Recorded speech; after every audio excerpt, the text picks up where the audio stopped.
Pessoal, boa tarde a todos. Então, vou começar a fazer minha apresentação. Como a Lisete já falou, meu nome é João, eu sou enfermeiro e coordeno o programa de controle da dengue aqui no estado de Santa Catarina e também faço parte da sala de situação, onde a gente tem realizado todo um trabalho com os 28 municípios infestados e pretende iniciar um trabalho com todos os municípios no estado visando o enfrentamento, o combate ao mosquito Aedes aegypti. Então a minha fala vai se basear em dois momentos. Vou apresentar inicialmente para vocês um panorama da situação tanto no estado como no país, para a gente entender que Santa Catarina, apesar de ter uma situação ainda bastante diferenciada, mas a gente tem um risco de introdução. Já vivenciamos a primeira epidemia de dengue no ano de 2015, então existe um risco que a gente passe por outras epidemias e detalhar mais para vocês, para os agentes comunitários de saúde, qual é a atividade que vocês devem estar realizando na sua rotina de visitas domiciliares para orientar a população e eliminar recipientes que possam se tornar criadores do Aedes aegypti. Então, o primeiro slide, eu mostro a gente tem uma série histórica do número de focos do Aedes aegypti em Santa Catarina, bem como o número de municípios que detectaram a presença do Aedes aegypti. Então vejam que de 2006 até 2016 a gente teve um grande aumento no número, principalmente até 2015, a gente já tem os dados do ano completo. A gente teve um aumento muito grande no número de focos de Aedes aegypti detectado, bem como no número de municípios. Se a gente pegar 2006, nós tínhamos 42 municípios com a presença do Aedes aegypti. Em 2015, até o final do ano, a gente já tinha 117 municípios detectando a presença, então houve um aumento muito grande. Como eu falei inicialmente, embora a gente tenha ainda uma situação, um panorama muito mais tranquilo que alguns estados do país, a situação mudou bastante ao longo desses anos, mostrando que a gente tem um risco de transmissão, não só mais de dengue, mas também de chikungunya e zika em Santa Catarina. E os dados iniciais de 2016, então dados até o dia 21, até o dia 20 do 1, mostra que a gente já tem 521 focos detectados em 59 municípios. Então mostra que o Aedes aegypti está sendo localizado em muitos municípios e que existe um risco. Trouxe rapidamente o mapa de focos de 2014 e 2015. Então vejam que a gente tem um aumento em 2015 no número de municípios com foco do Aedes aegypti. Tá? Cada pontinho vermelho é um foco do Aedes aegypti. E cada pontinho azul é um foco tanto do Aedes aegypti quanto do Aedes albopictus.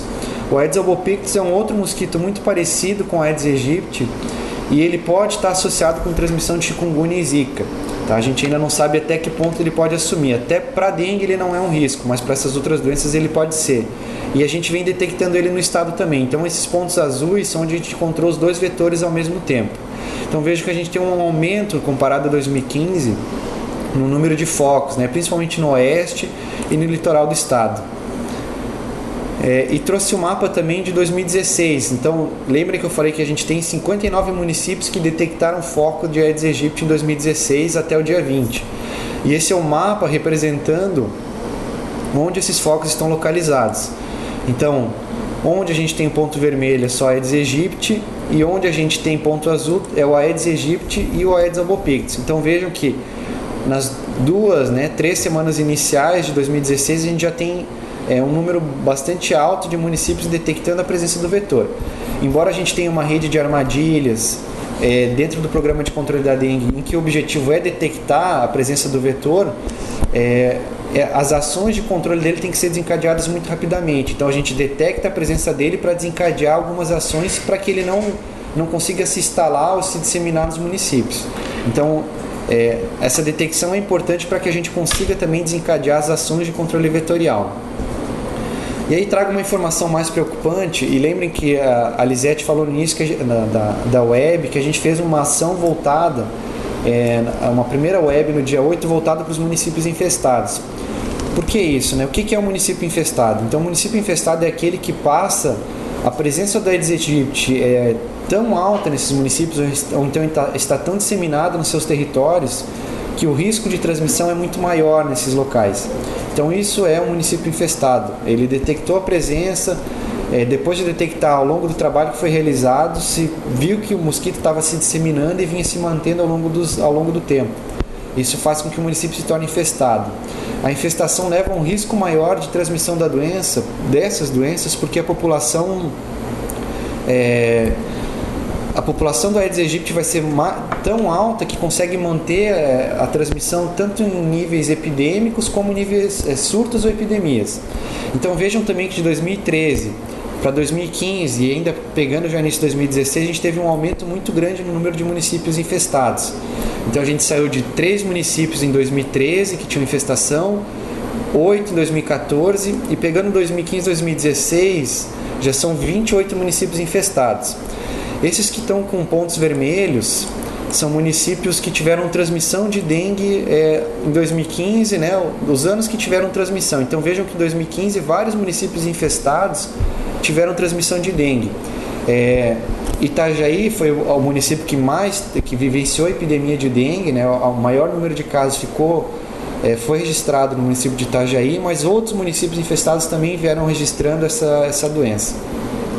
E tem 2 municípios ali em verde, deixei em verde até para a gente mostrar, essa classificação de infestação ela pode mudar. A gente pode ter tanto saída de municípios que conseguem, com todo o trabalho que é desenvolvido, conseguem deixar de ser infestados, como a gente pode ter inclusão de municípios que se tornem infestados, e por isso a importância de todos desenvolverem um trabalho nesse momento.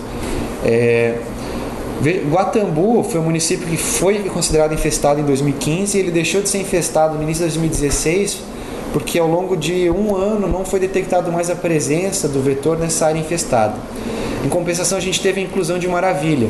Então Maravilha passou a ser um município infestado no final de 2015 início de 2016 em virtude da situação que foi detectada, da ampliação do número de focos e a manutenção de focos ao longo do ano, então ele passou a ser um município infestado. Então vejam que qualquer município do estado pode entrar numa condição dessa se não realizar o trabalho adequadamente. E quando a gente fala no trabalho adequadamente, não é só pensando em o trabalho do agente de combate a endemias, é o trabalho de todos, né? E principalmente do agente comunitário de saúde, para que a gente evite situações que outros municípios se tornem infestados num pequeno período de tempo. Falei um pouquinho da situação de vetor, de mosquito em Santa Catarina, então vou falar rapidamente dos casos e a nossa preocupação que a gente passe a ter transmissão dessas doenças novamente. Esse é um gráfico do país que tem 3 informações, então a gente tem informação de 2013, 2014 e 2015. 2013 é a linha um pouquinho mais clara, que a gente vê que foi onde a gente vivenciou uma grande epidemia de dengue no país. 2014 a gente teve uma redução no número de casos, né, bastante diferente do que a gente vivenciou em 2013. E 2015 o país enfrentou a pior epidemia de dengue. Então vejam que embora a gente não teve picos de transmissão, né, como em 2013, mas a gente teve a queda no número de casos tardou muito mais. E uma informação importante, que se a gente olhar o final do gráfico ali, no final, semana 47, 49, a gente volta a ter um aumento do número de casos detectados. Então esse aumento que nem no ano de 2013 começava no início do ano, ele já começou a acontecer no final de 2015. Então a tendência é que se o trabalho não for realizado, a gente passe por uma nova grande epidemia, talvez até pior do que a de 2015, por esse aumento de casos já até no final do ano de 2015. Trouxe uma série histórica de Santa Catarina e eu acho que essa serve para ilustrar. Acho não, né? Tenho certeza que serve para ilustrar que, apesar de o Estado passar por uma situação bastante diferenciada, a gente tem uma mudança bastante significativa da característica da doença. Então a gente teve em 2006, vejam que o que era comum para nós eram os casos importados, a gente praticamente não tinha casos autóctones. Quando eles eram detectados eram casos esporádicos. Então em 2011 a gente teve 2 casos, em 2012 teve um caso, em 2013 a gente passou pela pior situação até então no estado para dengue, que foi o primeiro surto da doença, que aconteceu em Chapecó e no município de Itapema. E vejam que a gente teve 19 casos. Do nosso pior cenário, que era 19 casos, a gente foi em 2015 para uma transmissão de mais de 3.276 casos autóctones, ou seja, com transmissão dentro do estado. Então o estado vivenciou a sua primeira epidemia de dengue no ano de 2015. Vejam que a situação mudou muito, comparado ao que a gente tinha 10 anos atrás. A gente deixou de ter uma situação de casos importados, aquelas pessoas que se infectavam fora do estado retornavam para Santa Catarina doentes, para uma situação de transmissão interna, de infestação, de presença do vetor e de transmissão. Então vejam que aumentou muito o número tanto de suspeições, né, como de casos confirmados. E por que é importante esse número de suspeição, né, que é o que está na barrinha azul? Porque todos os casos suspeitos procuraram uma unidade de saúde. Então a demanda por assistência não fica restrita aos casos confirmados, mas sim a todos os casos suspeitos da doença. Então esses 6 mil, né, se a gente somar casos suspeitos, casos confirmados, a gente vai ter quase 10 mil casos, ou mais de 10 mil casos que procuraram atendimento de saúde. Em 2016, então, a gente já teve um caso confirmado, né? A gente teve até o momento um pouco mais de quase 300 casos notificados. Desses casos notificados, 20 já foram descartados e um foi confirmado. Só que até o momento esse um confirmado, ele é um caso importado, não é um caso de transmissão autóctone do estado de Santa Catarina. Esse é rapidamente para a gente entender o que a gente vivenciou no ano 2015. Então vejam, o objetivo dessas ações estarem todas acontecendo, de se iniciarem desde o começo do ano, é porque se a gente pegar a situação de transmissão que a gente teve no ano passado, a gente começou a ter um aumento dos casos de dengue já no início do ano. Então veja que na semana 3, semana 4, foi subindo gradualmente até a gente ter um pico de transmissão na semana 12, né? Semana 11 e 12 foram as que a gente teve maior transmissão, seguindo da semana 14. Então, se a gente não trabalhar agora, a gente tende a ter um aumento de transmissão nas próximas semanas. E reforço que em 2015 a gente passou por uma epidemia de dengue, mas a gente tem um risco agora de ter tanto transmissão de chikungunya quanto de zika vírus. Então, o perigo é triplo agora. A gente não pode mais se restringir unicamente a dengue. A partir da semana 15 a gente passa a ter uma diminuição do número de casos. Então vejam, semana a semana foi reduzindo o número de casos confirmados de dengue. O sorotipo circulante, lembrem que dengue, a pessoa que contrai dengue pode contrair mais de uma vez a doença, porque a gente tem 4 sorotipos da doença. Então uma pessoa ao longo de sua vida pode pegar 4 vezes dengue. Então o sorotipo que circulou na epidemia de 2015 aqui em Santa Catarina foi o sorotipo DN1. Então, mesmo as pessoas que se contaminaram com esse sorotipo em 2015 podem voltar a ter dengue em 2016 se a gente tiver a introdução de um novo sorotipo. E um dado bastante preocupante, e é o que a gente tenta evitar quando a gente tem uma epidemia, é óbitos por dengue ou por chikungunya e por zika. Embora não tenham tantos óbitos para chikungunya e zika como a gente tem para dengue, porque não se tem essa relação bem estabelecida, mas para dengue ainda é uma doença que mata. E se a gente pegar os casos notificados em Santa Catarina em 2015, a gente teve 112 casos que tiveram sinais de alarme e um sinal grave. Ou seja, algumas pessoas que pegaram dengue tiveram alguns sinais, né, que poderiam, que chamaram a atenção, que são chamados sinais de alarme, inclusive um grave, mas que poderiam ter ido a óbito. Então, no momento que a gente tem transmissão, a assistência a esses pacientes é muito importante para que a gente evite esse tipo de desfecho, né, que seria o óbito. Essa informação que estava no gráfico, então vejam uma comparação de 2015 com 2016. Então, que nem eu falei, a gente teve um total mais de 11 mil casos notificados em 2015. Desses notificados, 3.276 confirmados autóctones. Vejam que o número de casos importados também foi muito maior em 2015, né? Alguns casos ainda em investigação, estão aguardando o desfecho, né? A gente só foram notificados no SINAM, mas ainda não foram, a investigação não foi colocada no sistema. E esse ano já, então, como eu falei, 292 notificações, muitos casos permanecem ainda como suspeitos, né? Estão em investigação, mas a gente já tem um caso confirmado importado e 2 confirmados que estão em investigação de local provável de infecção. Então a gente já sabe que são casos da doença, mas eles ainda, a gente não sabe onde foi a infecção desses pacientes. Que nem eu falei, a gente não pode mais pensar só em dengue. Vou falar rapidamente sobre chikungunya e zika, para vocês entenderem o risco. Esse é o mapa de transmissão de chikungunya entre 2014 e 2015.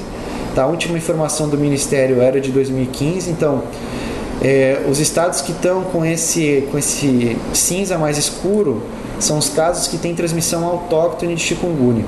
E vejam que Santa Catarina é um estado desses que tem transmissão autóctone, porque a gente detectou em 2015 o primeiro caso autóctone de chikungunya no estado, também no município de Itajaí. Então, o pontinho vermelho é o município onde tem esse caso autóctone. Esse cinza intermediário são os estados que registraram casos importados de chikungunya, né? E o cinza mais claro são unidades que não tiveram registro de casos, nem importados, nem autóctones. Então vejam que a gente já teve um caso autóctone e a gente poderia ter outros. Então por isso a importância de a gente eliminar o Aedes aegypti para que a gente não tenha essa transmissão. E aí a tabela com os dados, né? Então pensando só em Santa Catarina, no dado que a gente teve no estado, então 2015 a gente teve 101 casos notificados de chikungunya. Desse total de casos, 50 foram descartados, 3 foram confirmados. Desses confirmados, 1 é autóctone do município de Itajaí e 2 importados, e 48 permanecem em investigação. E em 2016, então nessas 2 primeiras semanas, a gente teve 5 casos notificados, todos ainda permanecem em investigação. E o que mais vem se falando na mídia nos últimos meses, né, desde abril de 2015, quando passaram a ser detectados os primeiros casos, é o Zika vírus. O que até então parecia ser uma doença benigna, que não causava muitos problemas, que muitas pessoas são assintomáticas, tem se mostrado que não é tão benigna assim, né? Principalmente em relação às gestantes que estão tendo os casos de microcefalia, que podem estar associados ao Zika vírus, como pessoas adultas que estão desenvolvendo síndrome de Guillain-Barré em decorrência da infecção pelo Zika vírus. Então existe uma complicação associada a esse vírus e que gera uma sobrecarga muito grande, tanto para as pessoas que são afetadas como para os serviços de saúde. Então hoje no país existem, até a semana epidemiológica 52, e aí eu já vou atualizar esse dado, já são atualmente 20 estados que confirmaram laboratorialmente a autoctonia de Zika. Então, onde tem o triângulozinho nos estados, são aqueles estados que já confirmaram laboratorialmente casos autóctones de Zika vírus. Vejam que Santa Catarina ainda não tem confirmação autóctone de Zika vírus, mas a gente já tem confirmação no Paraná. Então, a proximidade de transmissão autóctone, já existe uma proximidade com outros estados que estão tendo transmissão. E como a gente sabe que existe uma grande circulação de pessoas, existem municípios infestados com a presença do vetor, isso também pode acontecer no estado. Por isso, todas as atividades que estão sendo realizadas. E aí trago então as informações também de Zika vírus, tanto de 2015 como 2016. 2015 não é uma informação do ano todo, tá? A gente começou a ter os primeiros suspeitos no mês de outubro aqui em Santa Catarina. Então a gente teve 76 notificados, desses 44 foram descartados, 9 confirmados. Todos os nossos casos confirmados de Zika vírus foram importados, ou seja, que tiveram um histórico de deslocamento, e eles foram confirmados pelo critério clínico epidemiológico. Ou seja, pessoas que têm um histórico de deslocamento, a gente não faz exame laboratorial, em virtude que existe uma restrição muito grande para exames de Zika, porque não tem nenhum kit comercial disponível ainda. Então a gente só vai fazer exame de Zika vírus quando a gente tiver uma suspeita de autoctonia.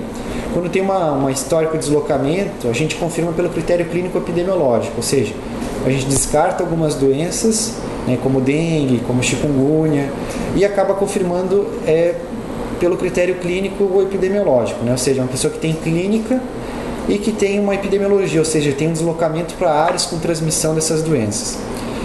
Em 2016 a gente já teve 17 casos notificados, 4 confirmados, esses 4 confirmados também são importados, também são confirmados por esse critério, mas ainda a gente tem muitos casos suspeitos em investigação, né?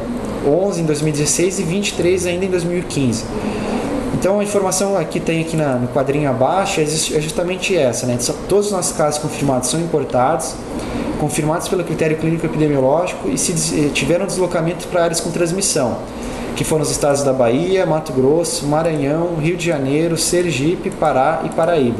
Ou seja, todos tiveram esse histórico de deslocamento mostrando que o caso era importado. E aí, para a gente entrar então nas orientações mesmo da visita do agente, essa é a última informação e o que tem gerado também muito das ações que estão sendo tomadas tanto a nível federal como estadual como municipal, que são os casos de microcefalia. Então, o que parecia ser uma doença muito tranquila, benigna, se mostrou que tem uma complicação grave, né? Ainda em estudo, né, mas as evidências mostram que os casos de microcefalia estão associados à infecção pelo Zika vírus. Então, esse é um mapa com a distribuição dos estados e onde estão localizados os casos de microcefalia no país. Então, o estado em cor verde é que já tem um caso suspeito notificado, um caso suspeito de microcefalia, né, e os pontinhos é para mostrar como é a notificação nos municípios, ou seja, mais de 50 casos, de 11 a 50 casos, conforme o número de casos notificados. Lembro que nem todos os casos de microcefalia são casos suspeitos, né, casos de microcefalia suspeitos de associação com Zika vírus. Nem todos já tiveram essa associação confirmada, mas a possibilidade dessa associação existia muito grande. Então, em cima desse aumento inesperado de casos de microcefalia, né, o Ministério decretou no dia 11 de novembro de 2015 emergência em saúde pública de importância nacional, para que a ação fosse mais rápida, se investigassem essas causas e também para que se desencadeassem algumas ações. Entre uma dessas ações foi estabelecer o Centro de Operação de Emergência em Saúde Pública, que nada mais é do que a sala de situação. Então a gente teve a criação de uma sala de situação a nível federal, a gente teve uma criação de uma sala a nível estadual e teve o Estado orientou que os 28 municípios implantassem as suas salas municipais, tanto para monitorar todas as ações, né, para executar todas as ações que são necessárias, como para monitorar e tentar encontrar as soluções para os problemas encontrados nessas atividades. Então a sala do Estado foi implantada no dia 16/12. Eu trago algumas são imagens da nossa sala. A sala de situação não é nada muito tecnológico, não demanda grande estrutura. É uma sala com acesso a telefone, internet, para que a gente consiga se comunicar e onde a gente reúne vários setores. Então, no Estado, a gente tem envolvido Secretaria Estadual de Saúde, a Secretaria de Defesa Civil, Secretaria de Planejamento, Exército, Bombeiros, Secretaria de Educação, para que a gente consiga discutir essas ações intersetorialmente, né? Dengue não pode ficar restrito somente à área da saúde, embora a saúde tenha um papel importante, mas demanda ação de outras áreas, e é importante que essas áreas estejam compondo a sala para discutir essas ações. Então, dos 28 municípios infestados, e já atualiza a informação também, eu montei a apresentação ao longo dessa semana, a gente tinha 27 municípios que tinham implantado suas salas, mas hoje, né, no dia de hoje, todos eles têm as suas salas implantadas. Então, todos os municípios infestados já implantaram suas salas de situação. E aí eu faço uma pergunta, então, se o município não detectou foco do Aedes aegypti ou não é infestado, existe algum risco? Existe.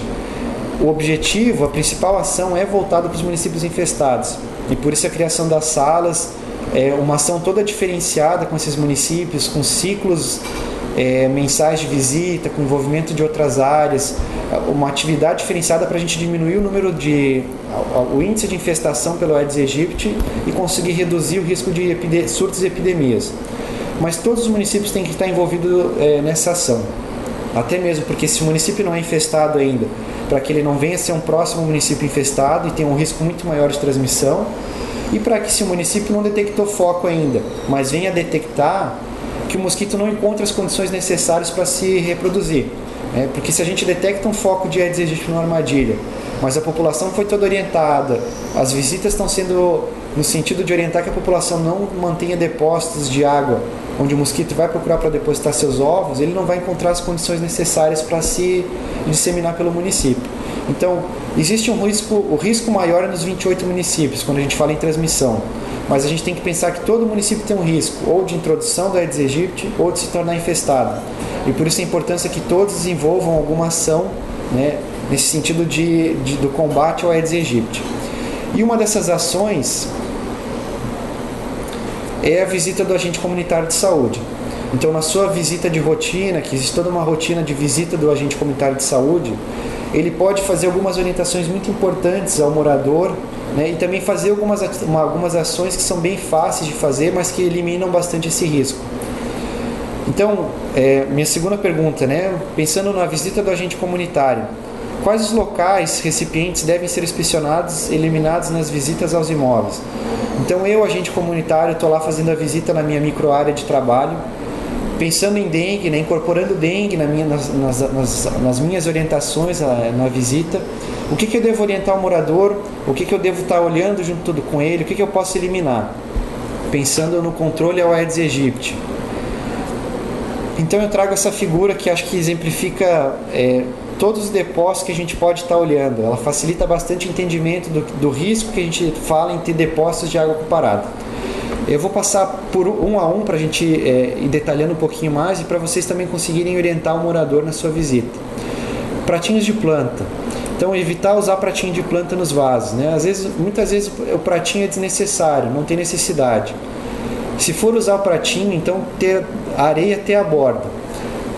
Agora tem que ter muito cuidado com essa areia. Dependendo da quantidade de água que passa nesse pratinho, ou a areia também vai sendo retirada. Então, conforme a areia vai sendo retirada, ele volta a ter possibilidade de acumular água. Então, a melhor alternativa é evitar o pratinho. Se não puder evitar, que coloque areia até a borda. E por isso é importante ter areia até a borda. Por que a gente fala areia até a borda? O mosquito Aedes aegypti ele não deposita seus ovos na água. Ele deposita seus ovos nas paredes dos depósitos. Então, se não tem areia até a borda e tiver água, ele ainda vai encontrar paredes para depositar os seus ovos e ainda assim vai ser um local para a reprodução do vetor. Então, a melhor alternativa é que não se tenham pratinhos de planta. Lixo, né? Lixo armazenado adequadamente, bem fechado, verificar qual é o dia que passa a coleta de lixo, para o lixo não ficar exposto lá durante muito tempo, não se tornar um criador do mosquito. E aqueles depósitos, por exemplo, latas, garrafas recicláveis, que eles sejam armazenados corretamente, porque se ele está também disposto de forma errada para coleta, ele também pode ser um depósito para acúmulo de água. Então isso é importante que eles sejam colocados adequadamente. Os ralos. Aqui tem um ralo fora de casa, mas a gente também pode pensar num ralo dentro de casa. Aquele ralo, às vezes dentro de casa a gente tem muitos banheiros ou muitos cômodos, né, que tem esse ralo, por exemplo, uma lavanderia que não é usado com muita frequência. Se esse ralo não tem uma passagem de água com frequência, ele pode ser um criador do mosquito. Então, o ralo que não é utilizado com frequência, ele tem que ser vedado, né, colocar uma tela, um saco plástico, para que o mosquito não procure esse local para depositar seus ovos. Plantas aquáticas, isso ainda é muito comum em alguns municípios. Então, quem tem planta aquática, é importante trocar essa água pelo menos 2 vezes por semana, lavar bem em vaso, né, para que retire os ovos do mosquito. Lembre que eu falo que o ovo do mosquito está preso nas paredes dos recipientes. Então, lavar esse depósito e trocar água frequentemente. Piscina, né? Agora nesse período de verão é uma coisa muito comum, principalmente essas piscinas infláveis que monta no verão, depois desmonta. Então, piscina tem que ser tratada frequentemente, né? Então, piscina não pode ficar com água, encher a piscina e achar que a água pode ficar lá parada durante toda a temporada de verão. Piscina tem que ser tratada adequadamente, né? A água tratada adequadamente faz com que o mosquito não consiga se reproduzir nessa água. Então, é importante que o tratamento com cloro aconteça com frequência conforme as recomendações. Bebedor de animal, né? A gente não pode eliminar o bebedor do animal, a gente tem que deixar lá ele. Mas, da mesma forma que a gente tem orientação para as plantas aquáticas, o bebedor de animal tem que ser lavado semanalmente e essa água tem que ser trocada com frequência, né? No mínimo 2 vezes por semana, para que não se torne um criador do mosquito. Bromélias, né? Bromélias, depósitos naturais. A gente tem acompanhado, tem saído muitas notícias na mídia que bromélia não é um problema, que a bromélia não... o mosquito não procura bromélia, mas isso não é verdade, tá? A bromélia não é um depósito preferencial para o Aedes aegypti. Mas se a gente pegar os focos do ano passado, a gente teve mais de 200 focos de Aedes aegypti em bromélias. Ou seja, ele pode se procriar na bromélia sim, ele acaba procurando depósitos artificiais, mas na falta desse ele acaba indo para a bromélia também, né? Ou até se a quantidade de mosquito é muito grande, eles vão procurar vários depósitos. Então, bromélia pode ser um depósito para a procriação da Aedes aegypti. Qual é a recomendação? Que se evite bromélias, que se troquem bromélias por outras plantas que não acumulem água. Se a pessoa não quiser trocar, não quiser arrancar, então é interessante, é importante que a pessoa faça jatos de água nessa bromélia no mínimo 2 vezes por semana. Por que os jatos de água? Porque a água não vai ficar parada, vai estar circulando e o mosquito vai acabar não se reproduzindo. Tá? Mas a melhor alternativa é que não se tenham bromélias. Uma coisa muito falada nas bromélias é colocar cloro. A gente não orienta colocar cloro em bromélias ou em outros depósitos. Por que não? Porque o cloro ele evapora, como outros produtos. Então, se a gente não colocar cloro frequentemente, o mosquito vai voltar a se reproduzir naquela água. Então, se a gente não tiver esse hábito de colocar toda hora cloro, isso pode não acontecer, pode acontecer falhas nesse processo, a água se torna de novo um local que o mosquito pode estar procurando. Então a gente não recomenda colocar cloro. A gente recomenda ou eliminar ou fazer jatos de água, né, 2 vezes por semana, para que a gente não tenha mosquito nesse tipo de depósito. Por isso a importância da piscina ser tratada com cloro frequentemente, né, porque não adianta botar cloro uma vez na temporada e achar que o cloro vai durar ao longo de toda a temporada. Então o tratamento da piscina tem que ser adequado nesse sentido. A próxima imagem da figura é aqueles cacos de vidro que tem em cima do muro, né, que a gente hoje já não vê mais tanto, mas via um tempo atrás isso era bastante comum. Esses cacos muitas vezes eram colocados de uma forma que o gargalo, né, que a parte de baixo ficava exposta e podia acumular água. Então esses locais eles têm que ser cobertos, né? Ou então colocar cimento para que ele não acumule água, ou então colocar de uma forma a garrafa, o caco de vidro, que ele não possa acumular água, para que ele não se torne um criador do mosquito também. Caixa d'água, né? Qual é a orientação para a população? Caixa d'água é um depósito bastante importante, porque é um depósito grande, ou seja, a quantidade de larvas ou de mosquitos nesse depósito é muito grande. Então também a reposição do mosquito adulto no ambiente vai ser muito grande se tiver esse tipo de depósito disponível. Então caixa d'água tem que estar vedada adequadamente. É importante que o ladrão da caixa d'água também seja vedado com tela, né, porque o mosquito, se a caixa está vedada, mas o ladrão, aquele cano para escoar água, estiver aberto, o mosquito vai entrar por ali também. Tá? E a gente não pode pensar só em caixa d'água em cima que está exposta.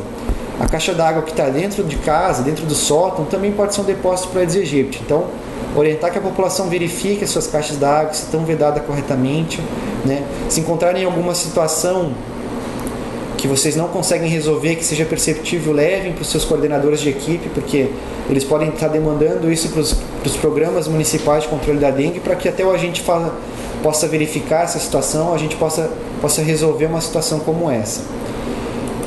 Antenas parabólicas, a antena em si não é um problema, mas aquele cano de sustentação da antena, isso a gente vem vendo em muitos municípios, muitas vezes ele é aberto em cima, de uma forma que acumula água. Então o mosquito pode estar procurando esse cano de sustentação da antena parabólica. E não só o cano, muitos portões também, né, grades, placas de trânsito, né, às vezes elas ficam abertas em cima, o que permite o acúmulo de água. Então esse cano tem que ser ou furado embaixo para que não acumule água, ou seja tampado, né, vedado em cima para que não possa entrar água, ou ainda que ele seja colocado cimento dentro desse cano para que ele não possa ser um depósito de acúmulo de água. As calhas, né? Calhas também são depósitos que muitas vezes são encontradas larvas do Aedes aegypti. A calha, a importância da orientação que tem que ser dada é que ela seja limpa frequentemente. Se a calha tiver algum desnível ou tiver suja, de uma forma que possa acumular água, ele pode se tornar um criador do mosquito. Pneus, né? Pneus têm que ser descartados corretamente. Até que o pneu seja descartado, ele tem que ser mantido num local seco, tá? Se a gente pensar em pneu é um depósito muito procurado pelo Aedes aegypti, tá? Então o pneu tem que ser descartado adequadamente, ele não pode estar lá exposto, né? Aquele pneu esquecido lá no final do quintal, atrás de casa, ou acumulou alguns pneus para uma atividade, mas não usou. Se eles estiverem expostos e acumulando água, eles vão se tornar um criador do mosquito, né? Da mesma forma, os tambores de água. Então, isso é uma rotina em muitos municípios de ter o tambor de água, a caixa de água, para acumular água da chuva para regar sua planta, ou até nas construções. Pode, mas tem que estar vedada, né? A caixa de água não pode estar lá aberta ela tem que ser utilizada de uma forma que esteja fechada, para que não se torne um local também de criador para o mosquito Aedes aegypti. Eu passei rapidamente aqui por várias situações que a gente encontra no dia a dia que vocês podem estar orientando, né, a população. Como eu falei, muitos municípios ainda não detectaram Aedes aegypti, ou então já detectaram, mas não estão numa situação de infestação, mas essa é uma rotina que tem que acontecer em todos os locais. Justamente para que a gente não tenha outros municípios infestados e para que a gente não tenha, naqueles municípios que já detectaram a presença do vetor, para que isso não se dissemine para o município todo. Então essa é uma orientação que já tem que ser colocada na rotina dos agentes comunitários. Vocês têm que, além de todas as atividades que vocês fazem, durante a visita, dengue não pode ser, a gente não pode mais pensar só em dengue, mas dengue, chikungunya e zika. Então a gente tem que ter essa orientação quanto ao controle do Aedes aegypti, para que a gente não tenha transmissão dessas doenças aqui no estado. E aí, no interior dos imóveis, a gente falou muito sobre a área externa do imóvel, o que olhar por fora, mas a gente tem que pensar também dentro de casa. Tá? Se a gente pensar em Aedes aegypti e na fêmea do Aedes aegypti, ela precisa de sangue para a maturação dos seus ovos. Se ela precisa de sangue para a maturação dos ovos, ela vai procurar pessoas para picar.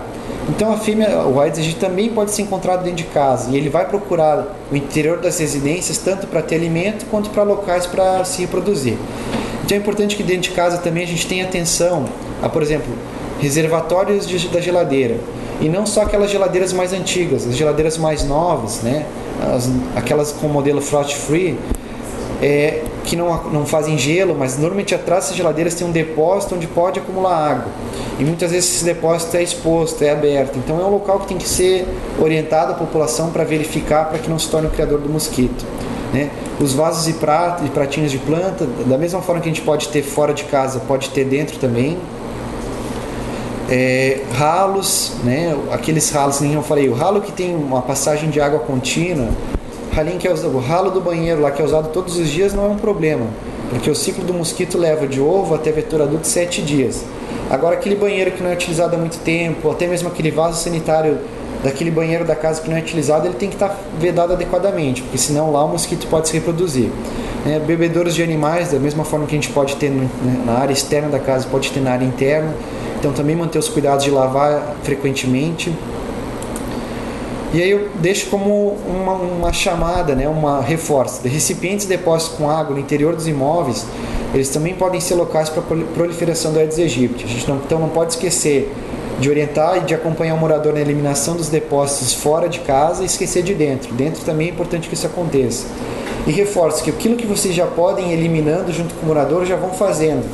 Então, vão ter situações que vocês não vão conseguir resolver imediatamente, mas o que for possível já ir orientando o morador e já fazendo com ele, isso já deve acontecendo para que a gente retire esses criadouros do ambiente, né, e não se tornem possíveis criadouros do Aedes aegypti. E aí eu deixo alguns materiais de apoio. Então, essa casinha que eu mostrei, essa casa, detalhando para vocês os depósitos que a gente pode ter dentro do imóvel, ele está disponível num folder. Tá? Que é um folder que a gente fez agora no final do ano passado. A gente já distribuiu esses folders para gerências regionais de saúde, então todo mundo já recebeu.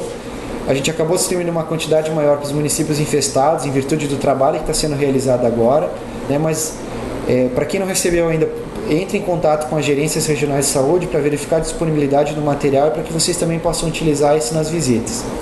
Esse folder está disponível no site da Dengue, então www.dengue.sc.gov.br. Além desse folder, tem todos os materiais disponíveis, tem todas as informações sobre as doenças. Então, para quem quiser tirar mais dúvidas, pode acessar esse site, que vai ter tanto informações de dengue, de chikungunya e de zika, e não só informações sobre as doenças, mas vai ter esse folder, informações para evitar a proliferação do Aedes aegypti. Então, para quem tiver mais interesse ou quiser mais materiais, pode estar acessando esse site. De uma forma geral era isso. Eu agradeço a atenção de todos, deixei os nossos contatos, tá? O contato da sala estadual, os nossos telefones. Se alguém tiver alguma dúvida, algum questionamento, no final da web a gente vai estar respondendo os questionamentos, tá?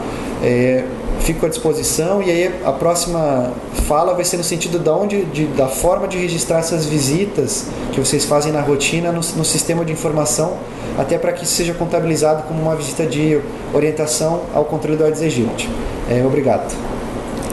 Boa tarde, pessoal. Então, eu sou a Lisandra, teleconsultora no Telesaúde. A gente vai falar um pouquinho sobre o registro dessas ações, então, contra a dengue. Então, a ficha de visita domiciliar ela é utilizada exclusivamente pelos profissionais, então, agentes comunitários de saúde, e é nela que a gente vai fazer esse registro dessa visita. Muito importante, no cabeçalho dessa ficha nós temos a identificação do profissional que realizou a visita.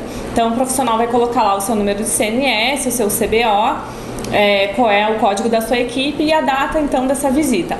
Logo abaixo nós temos 23 campos, né, de preenchimento, então são 23 visitas que podem ser registradas nesta mesma ficha.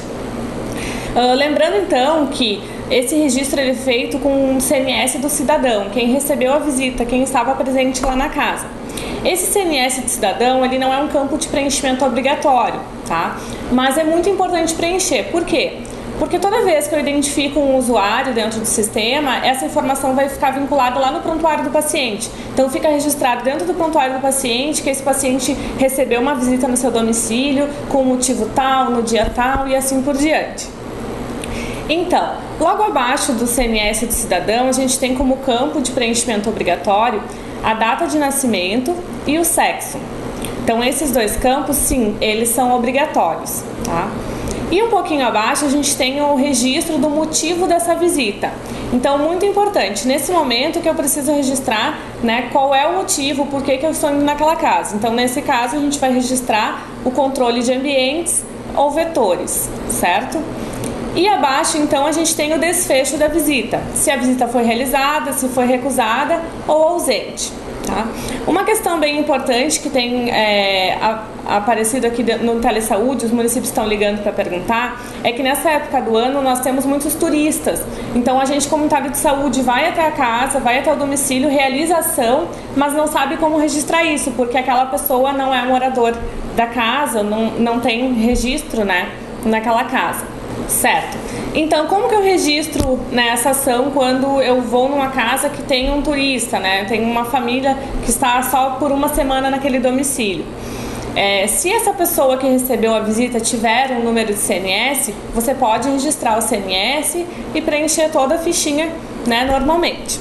Se essa pessoa não tiver CNS, não tem problema. Posso deixar esse campo em branco e preencher apenas ali a data de nascimento, né, e o sexo dessa pessoa, tá? E os outros campos preencho normalmente. Então, o motivo da visita é o controle de ambientes e vetores e o desfecho dessa visita.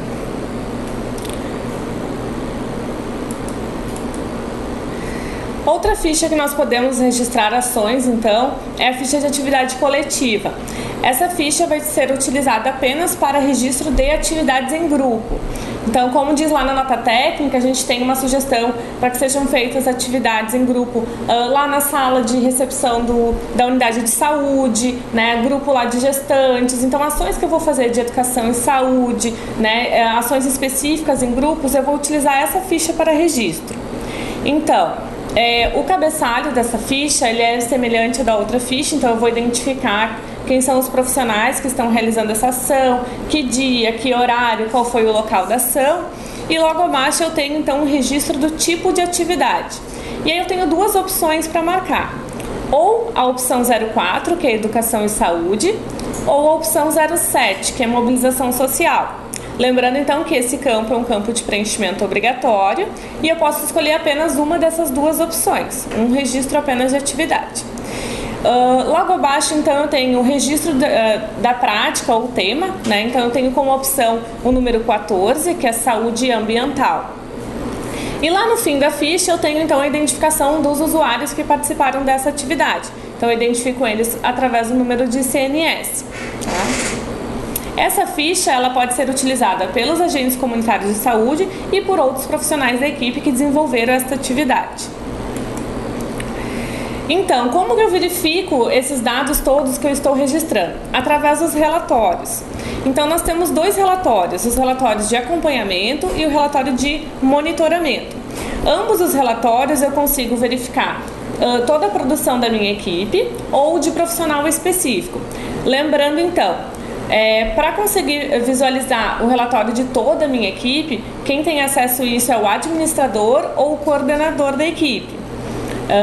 O próprio profissional pode visualizar as suas produções entrando lá em relatórios e aí selecionando lá qual é o mês de competência que ele quer visualizar essa produção.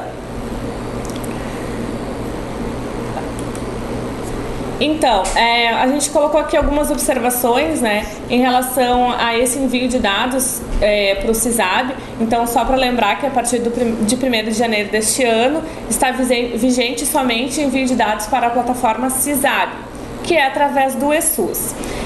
Gostaríamos de frisar também aos municípios que possuem sistema próprio. O município que possui sistema próprio tem uma fichinha própria lá do seu sistema, que tem um design um pouquinho diferente da fichinha do eSUS, porém ele contém as mesmas informações, deve conter as mesmas informações que tem lá no eSUS. Então, esses municípios não se preocupem, continuem registrando as suas ações, que o sistema próprio, ele coleta as informações, então, geradas dentro do sistema, e ele transmite através do eSUS para a plataforma CISAB. Então, desta forma, todos os municípios devem ter alguma instalação de eSUS-AB para que esses dados possam subir para a plataforma CISAB. E o Telesaúde, ele é referência no estado no suporte do eSUS-AB. Então, se tiverem alguma dúvida em relação ao registro dessas ações, a verificar os relatórios, vocês podem entrar em contato conosco. Então, eu deixo aqui nosso contato, o e-mail esusab.sc@gmail.com e o telefone para contato. Obrigada.